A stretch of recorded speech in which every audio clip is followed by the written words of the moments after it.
I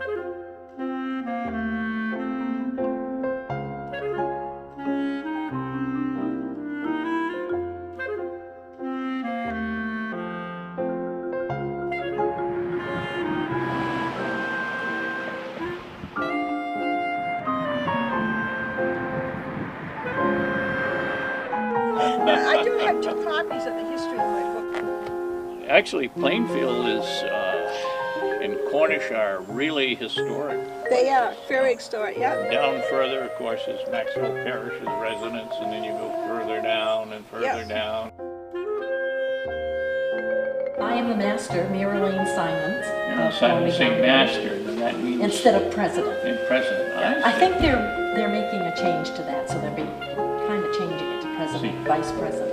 Well, the term master, if I'm not mistaken, implies that it has Masonic origins or affiliations with the Grange. I see. And they were started. Yeah, our Grange started before this Grange did. Although this Grange started like one other time, and it had a problem way back a long time ago, and then all of a sudden it started up again. There you go.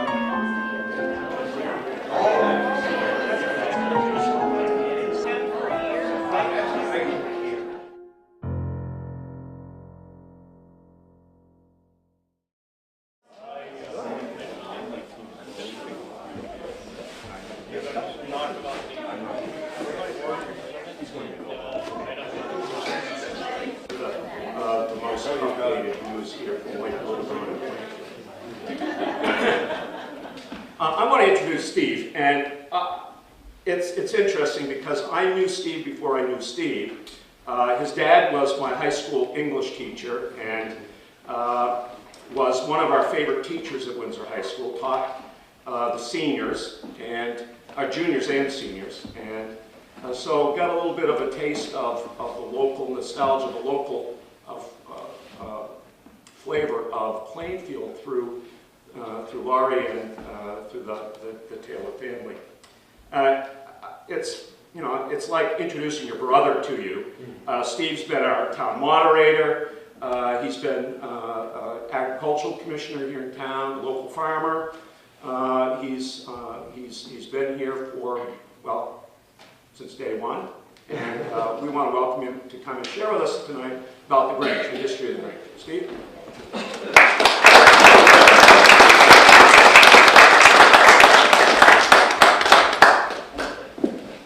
All right. Well, thank you for the introduction, Dewey, and thanks for the invitation to speak before the Plainfield Historical Society, and welcome guests from out of town. How many of you have been Grangers, past or present? Yeah, okay, that's pretty good. Excellent, in fact.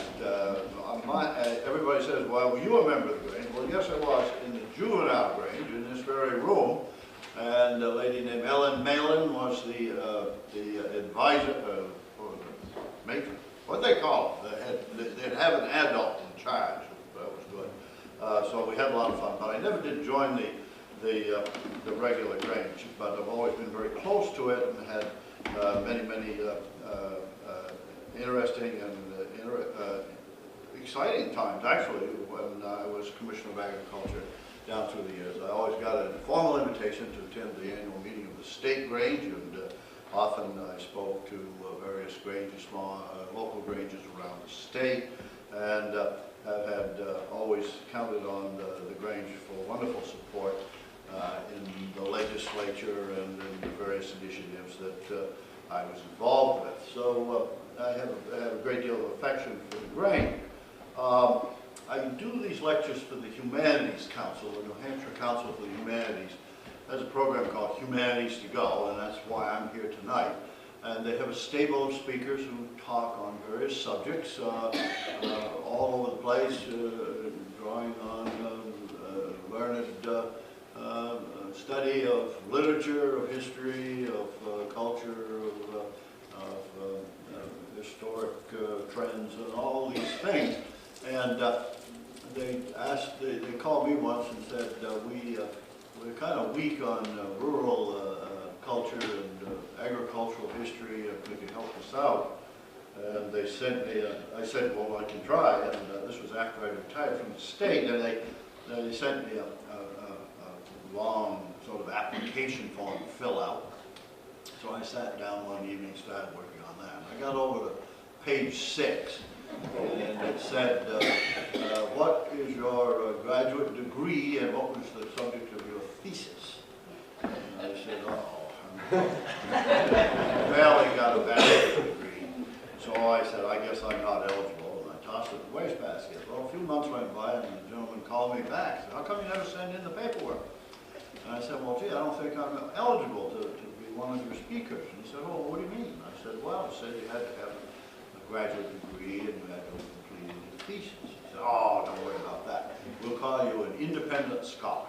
All right. I said, if you're happy, I'll be happy.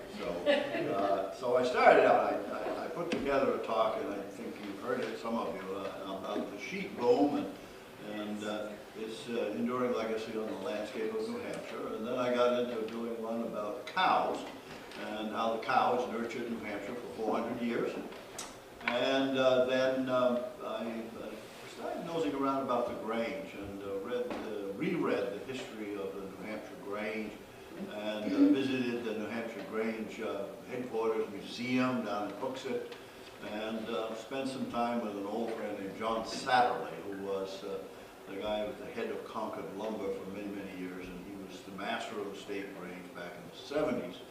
And he's still, he's in his 90s and still sharp as a tack, and we spent 2 or 3 hours and I took a lot of notes. And so he gave me a great deal of information. Although when we got done, he said, you know, he said, a lot of this I think is right, but it doesn't make any difference. You say it loud enough, they'll believe it. I said, thank you, John. Nobody has challenged anything that John told me that I relayed to audiences. So I think what he said was on the level. So now I've done this Grange lecture around the state quite a few times. I've got some others lined up later on this spring, and it seems to be a great deal of interest, and it's very, very gratifying to see non-Grange people who have no knowledge of or much interest heretofore in the Grange, but they come and they're fascinated by this. And as you dig into the subject, to me, it became ever more fascinating, particularly the alignment of the New Hampshire State Grange at its peak with the politics of progressivism in New Hampshire at the beginning of the 20th century. And I have several illustrations of what the Grange lobbied for, what the Grange worked for, initiatives of the Grange that characterized the era of progressive politics in New Hampshire at the beginning of the 20th century and the legacy of those initiatives. And I'm working on a 4th lecture I'm going to start doing in the fall about one-room schools, the romance and the reality of the one-room school in New Hampshire. And we now mandated by the State Humanities Council to relate, if you're talking history, what does it mean in today's terms? How does it relate to the lives of people who are hearing you today?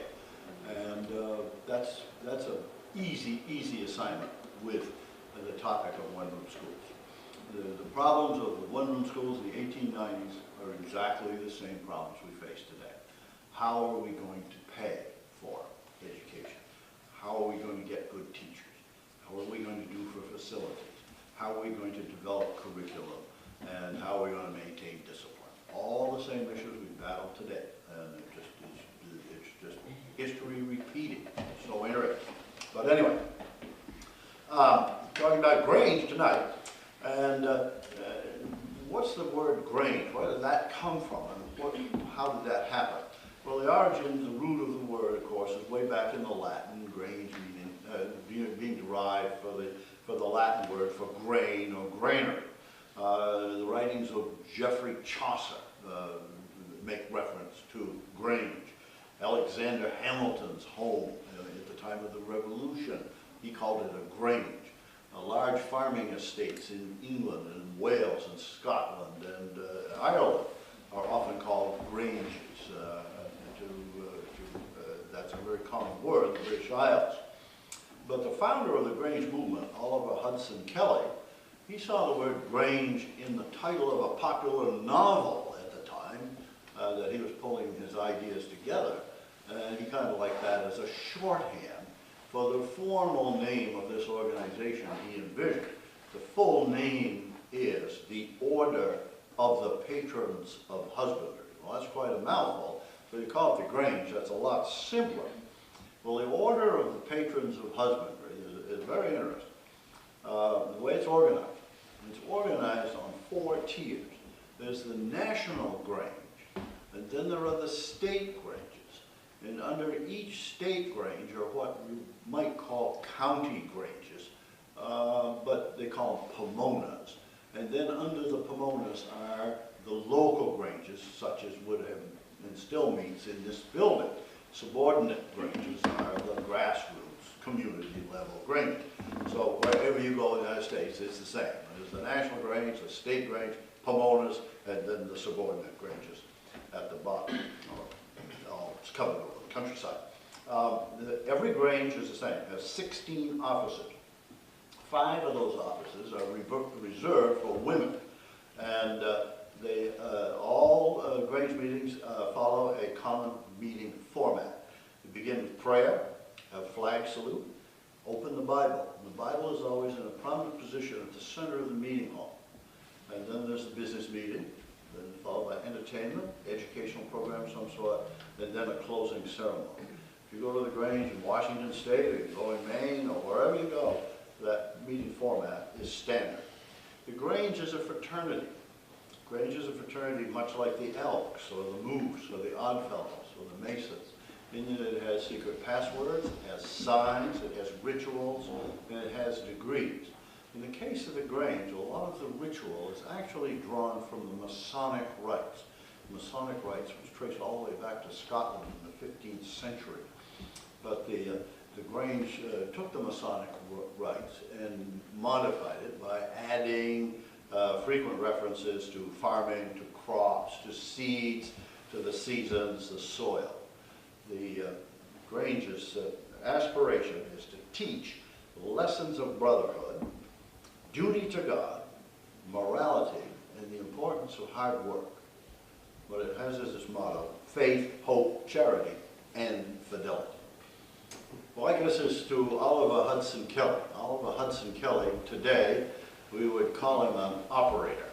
Oliver Hudson Kelly was a farmer, kind of a politician, a land speculator, a man about town. He was known for often leaving his wife back on the farm in Minnesota while he gallivanted around pursuing various interests. He was obviously a very smart man. After the Civil War, President Andrew Johnson designated him to go into the former Confederate states and conduct an assessment of the state of agriculture and the ability of those states to be able to regenerate food production. Now, that was a pretty tough assignment, a Yankee coming out of Minnesota, coming into Dixie, right to within just a few months of the end of the very, very most bitter Civil War to do this work. But he managed to do it, came back and reported to the White House and to the Congress, and that report he offered helped influence the development of legislation in the ensuing years during the Reconstruction period. But while he was doing this, he developed this dream he had for a secret society of agriculturists. That was his dream. And as he worked in the South, and as time went by over several months, this concept that he developed solidified. I mean, he clarified. Oliver Hudson Kelly was a typical 19th century product, a genuine fanatic with a purpose. And he also was very fortunate to have a good sense of humor. And that served him very, very well. He joined with 7 other men to found what came to be called the Grange. One of those other 7 was a man from New Hampshire named John R. Thompson. And you can go up to Littleton, and there's a stone up there with a marker on it that memorializes John R. Thompson's role in the establishment of the Grange in the United States. Oliver Hudson Kelly, as he put the idea together with these 7 disciples, was heavily influenced by a niece who convinced him to include women as full equals in this order. And this was revolutionary, that women be considered sisters, men be considered brothers, and that women are eligible to hold office. Women have reserved, guaranteed 5 offices, but they could hold any office in the order. So this had a profound impact as time went on, as the Grange became more deeply involved in public issues. I would submit to you that the women's role in developing a lot of the policies was very, very important, and some of the ones that I mentioned, you will, I think, agree with me in that regard. As the movement gets going, 1867, the first meetings of formal organization were held, and it was primarily in the upper Midwest, and there were really 3 prongs to the embryonic Grange movement.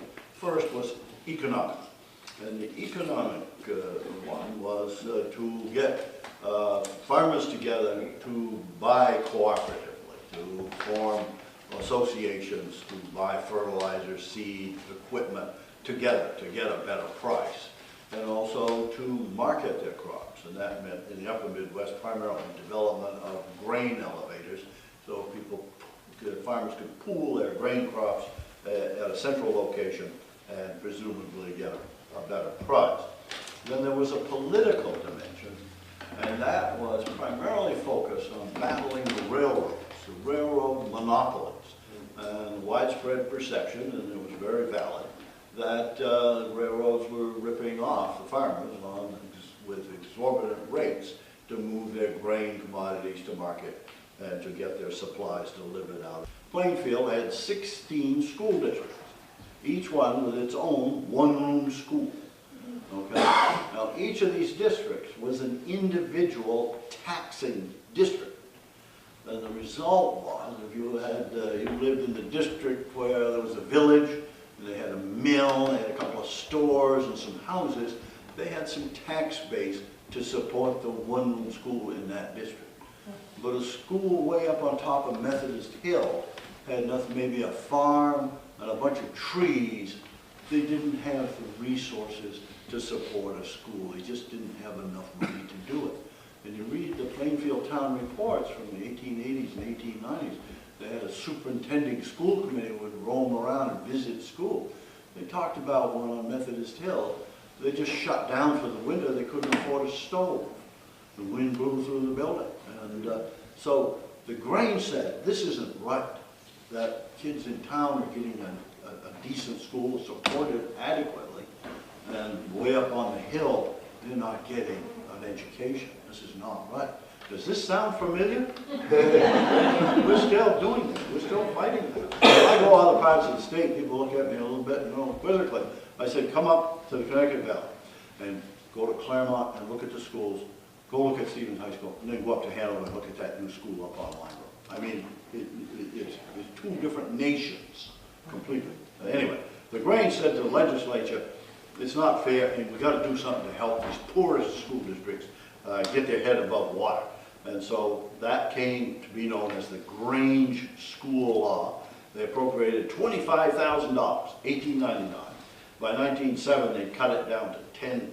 So, but that issue was very much in the forefront in the Grange's array of causes that it was supporting. And there, I think you can see the influence of women. They saw that kids needed education, and they had a real strong voice in that kind of an issue. The Grange continued to be concerned about education. Very often in those days, a girl would be 14 years of age, and she'd graduate in June from the 8th grade, and she'd be hired back in the fall, maybe age 15, to be the teacher. They said a lot of these teachers, they hadn't gone to college. They had no training. They need some help. And so that's how we got school superintendents to help multiple one-room schools operate and do a better job. The Grange advocated and saw an eventual passage of a law that required school to be kept a minimum of 20 weeks a year. That was revolutionary.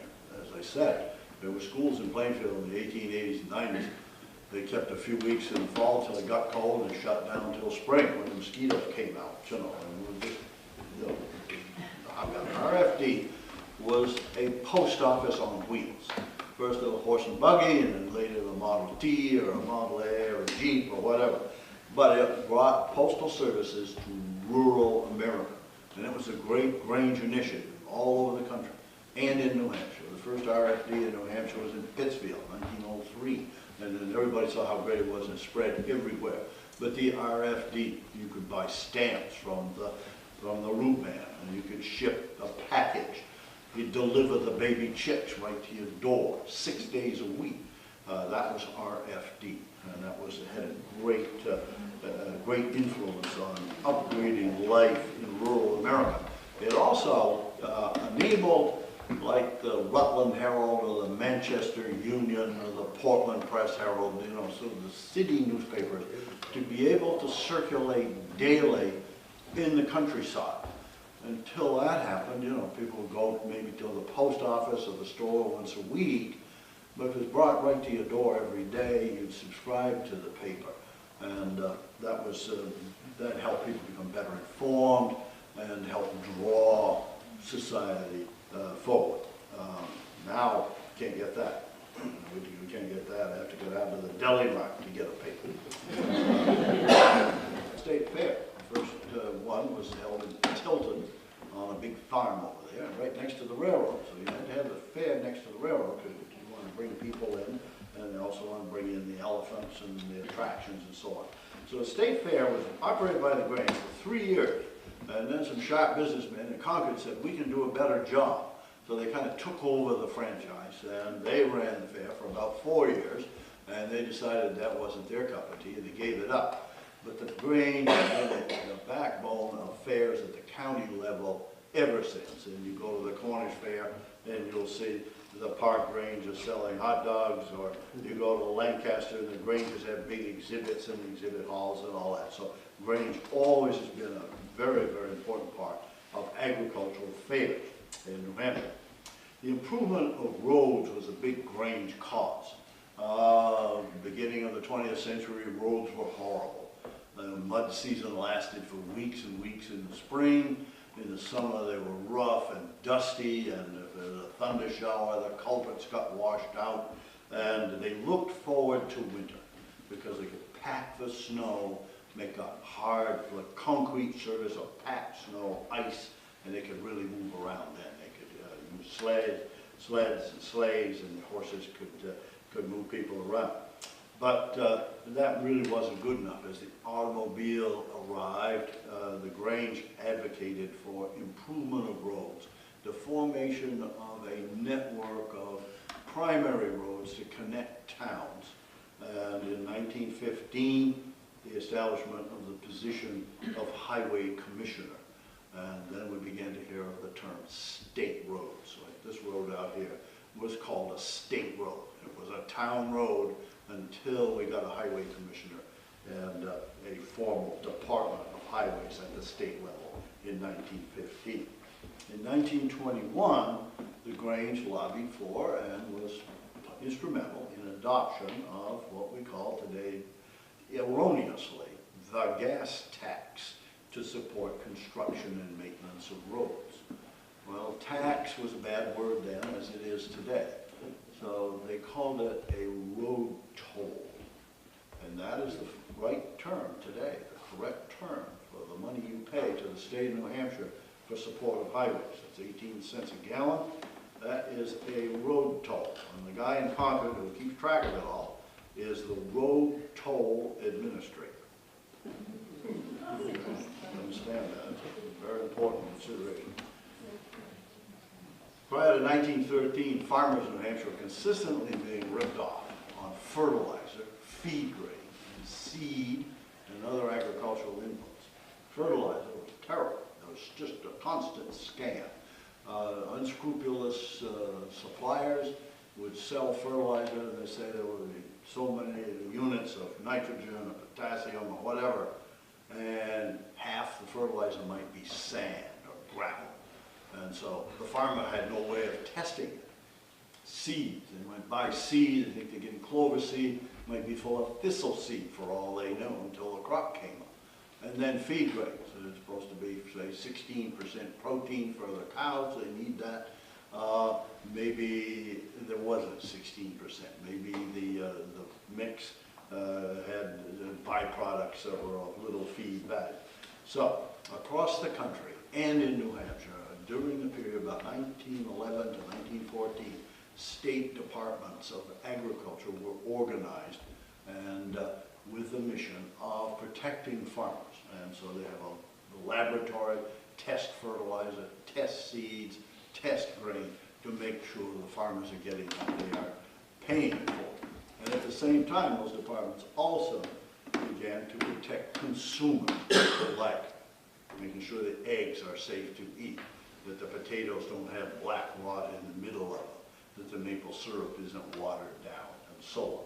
So that's how we got a Department of Agriculture in New Hampshire and in virtually every other state in the Union during this period. First Commissioner of Agriculture was a man named Andrew Felker. He was a successful farmer up in Meredith, and he was a big Granger. And he served for over 40 years. And his influence, he wrote a lot of the laws that protect farmers today. At the beginning of the 20th century, White Mountains, what is now the White Mountain National Forest, were being logged, just clear-cut, incredible logging operations on steep slopes, right through the streams, whatever. They were just being cut. And the result was terrible forest fires for several years of the slash on the mountainsides, and then drought, flood, causing extreme fluctuations in the flow of the Merrimack River. Because the forest was gone, there wasn't the soil retention capacity for the moisture, and a large number of, a small number of conservation-minded people in New Hampshire, including the Grange movement, got together and said, we've got to do something. Well, you could go to Washington and say, we really need to protect the White Mountains and protect the forests up there to turn things, to stop all that's happening. But in Congress at that time, nobody was interested in protecting trees. The trees will grow, who cares? But they dreamed up an ingenious argument. They said, we need to protect navigation on the Merrimack River. Well, Congress said, navigation, that's important. If we protect the White Mountains, if we let the forest regrow and manage the forest, we can stabilize the flow of the Merrimack River, and that will facilitate navigation on the Merrimack. They passed something called the Weeks Act, which established the White Mountain National Forest, the first one in the country. And just last year, we celebrated the 100th anniversary of the establishment of the White Mountain National Forest, the passage of the Weeks Act. And then other parts of the country all said, hey, that's a great idea. And so that's why you find national forests all over the United States. One thing they didn't really tell anybody, or they kept people in the dark about down in Washington, was the fact that from Newburyport up to Concord, there are about 10 dams in the river. And so there's not much navigation.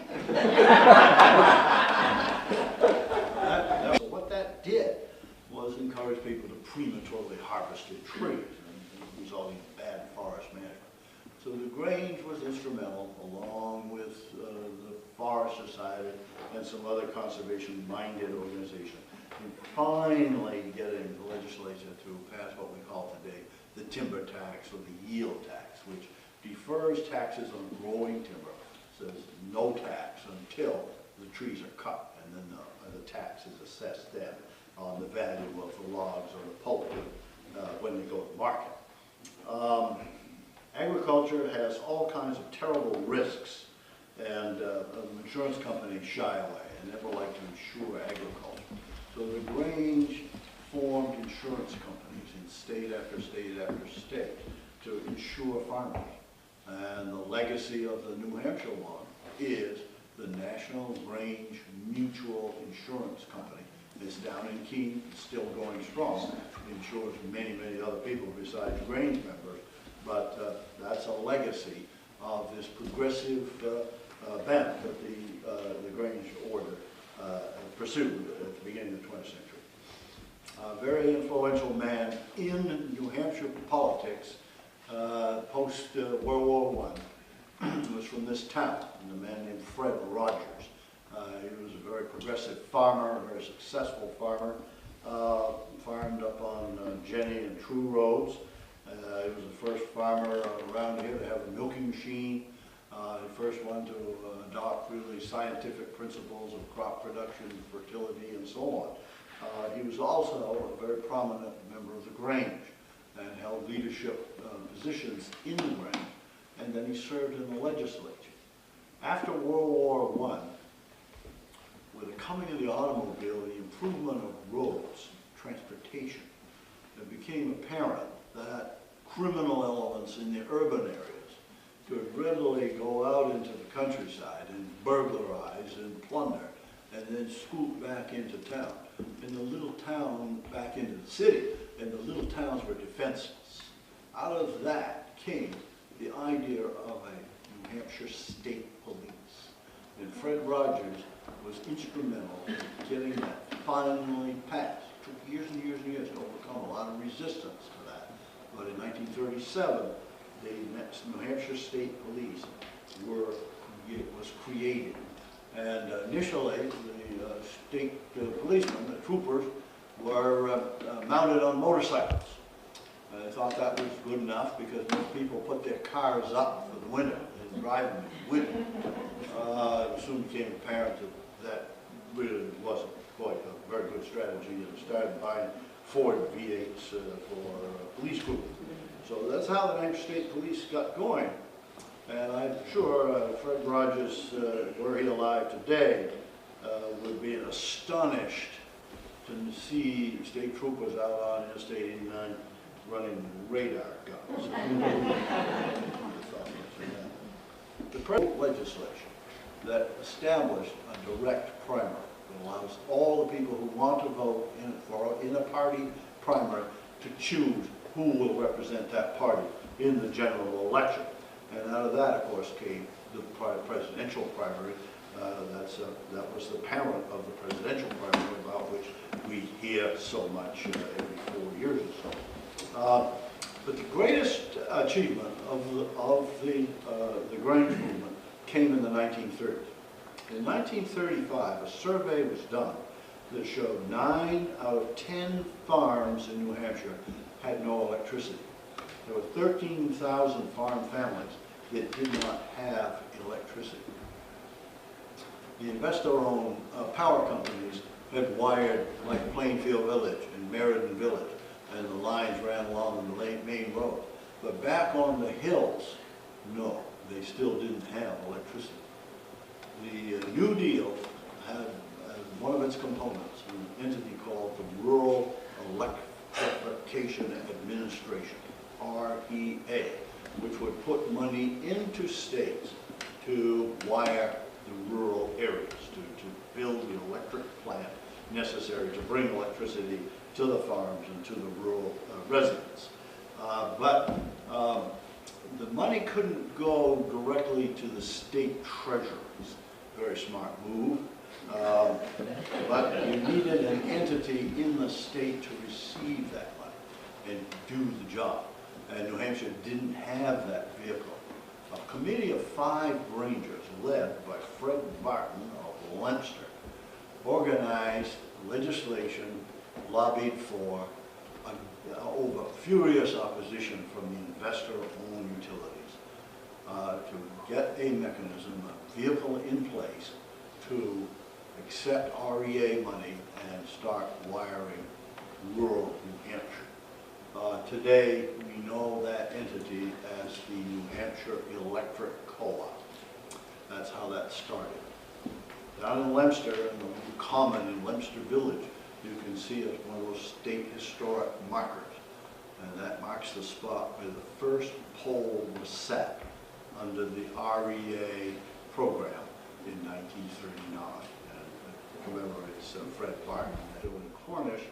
And, you know, it's an important part of our state. And it owes its existence to the initiative of the New Hampshire Grange movement. I always remember growing up on Freeman Road, we were the last place that had electric power into 1947 or 8. The farm up further ran on what we call a Delco, it was a generator. And you could start that thing up. And the people who lived there, they wanted to conserve gasoline, so they didn't run it during the day if they could avoid it. But all you had to do was turn on the light switch on the wall, and it would fire up. Well, they ran it when they were milking the cows, and then soon after they shut it off and eat supper by candlelight. They were pretty happy when electricity reached them in 1947, 48. Rangers were always involved in politics, and in many areas of rural New Hampshire, for a long time, you couldn't get elected unless you were active in the Grange. The Grange had a very profound role in getting people elected.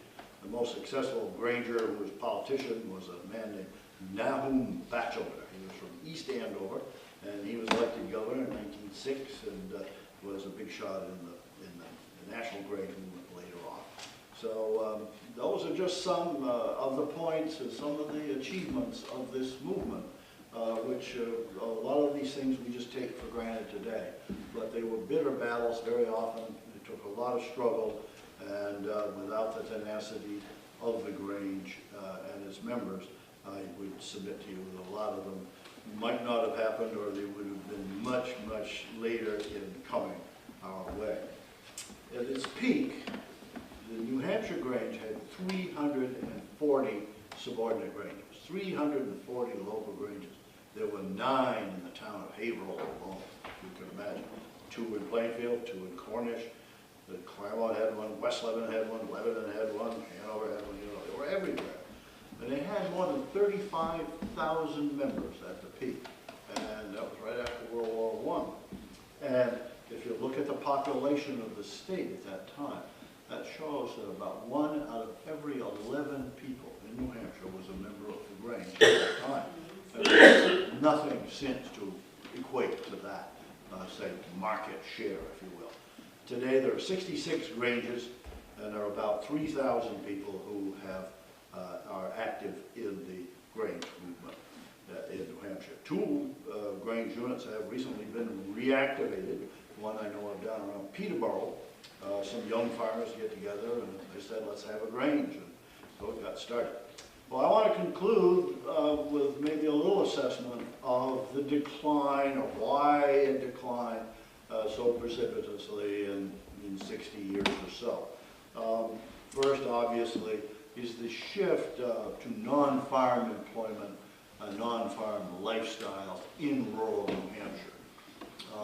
People who live in rural New Hampshire today aren't apt to be farmers anymore. They're apt to work in Lebanon or Hanover or wherever. So that diminished the appeal of the Grange for many people, particularly in the second half of the 20th century. Auto transportation had a very profound effect. You could go to a Grange meeting on Saturday night and play cards or whatever, or you could hop in the car and go to White River Junction to a movie, or go to a restaurant in Claremont or something. So you had different opportunities to draw you away from that kind of the Grange experience. But I'll submit that the biggest impact was television, the coming of television. I love to tell about Tracy Spaulding, who lived in the brick house directly across the street and had a store right over here, the Blow Me Down Market. 1953, Tracy got a franchise to sell General Electric television sets. And a big shipment of them came on a truck one day, and there were all these cartons in the aisles where the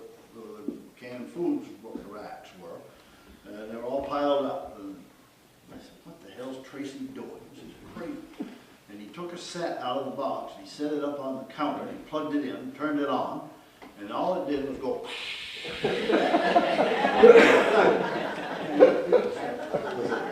Tracy's lost his mind. Tracy used to sit up back of the store and pontificate and smoke cheap cigars, and Emma and the daughters waited on the customer.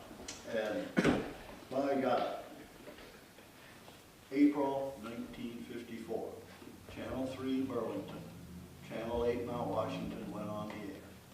And people were lining up to buy Tracy's televisions. They weren't cheap, they were $500. You remember how big they were? People were going over to Wednesday and getting bank loans to buy a TV. But, you know, $500 then, that'd be like about $3,500 today. I mean, that was, you know, a lot of money. And then you got the thing home, you were only halfway there because you had to buy an antenna. Remember those things? Up on the roof, and you had a little motor that would click around like the kids overheads and all, the wind blowing the damn thing over. Terrible. But with that television, everything changed. It was like a knife slicing right down. People, that's what they talked about all the time. Everybody talked. Playhouse 90. Have Gun Will Travel. Jackie Gleason. And then remember the $64,000 question. Remember that? It was just pandemonium. I mean, everybody was talking about that. And it turned out later, of course, it was all rigged. It was all fake. You know, that was what it just changed everything. And you know, here, up in the town hall, we were always doing a 3-act comedy. They charged 50 cents admission. They'd have a performance Thursday night, Friday night, Saturday afternoon, Saturday night. Everybody would go. You'd have local people be the actors. It was great fun. And that just kind of died out. And then, you know, do bazaars, talent shows, and all that kind of thing. People would stay home watching TV and do those kinds of activities. So I really blame television. Now, all this internet stuff is just an extension of the same thing. Sitting in front of a little tube there and, you know, looking at foolishness. That's where anyway, I talked long enough, but on relative to Granges all over northern New England. Started in Vermont, and it's now been working in New England and in Maine. It's called Curtains Without Borders. And it's some people at the University of Vermont are setting out to rediscover these kinds of backdrops, these kinds of curtains. And they've cataloged all the ones in Vermont. They've done most of New Hampshire now. And I've given this talk in a number of Grange halls where they have resurrected. They found the old curtain. It was in somebody's barn. It was rolled up overhead in an attic covered with bat manure. And you know, and they've got them out and restored them. There's that one in Jaffrey, and very interesting. It has a pretty sort of a farm scene, but then they sold advertisements around the fringe, you know, the hardware store and the meat market and the doctor and so on like that around the fringe. Over in Sandwich is a wonderful one. It's actually just a mural type thing, a view looking from the village towards Sandwich Notch. Painted in 1900, and that evening I was there, that man's grandson was there to say, you know, my grandfather painted that.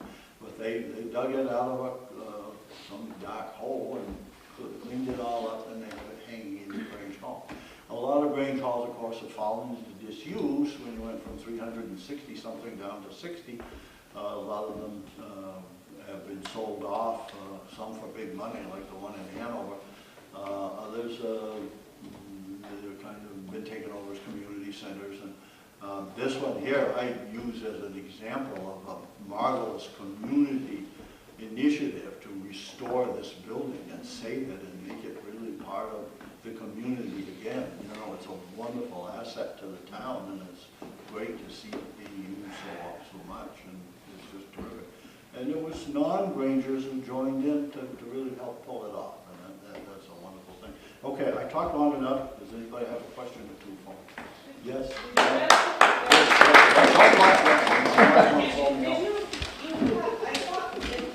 I'm not being critical, but I know that when you've given this talk before, you had 3 kind of reasons as to why the Grange demise. Did I miss the other what I tried to say was changing lifestyles and employment, and then easy transportation, that we can hop in the car, and then TV. So those would be the three that I would put out.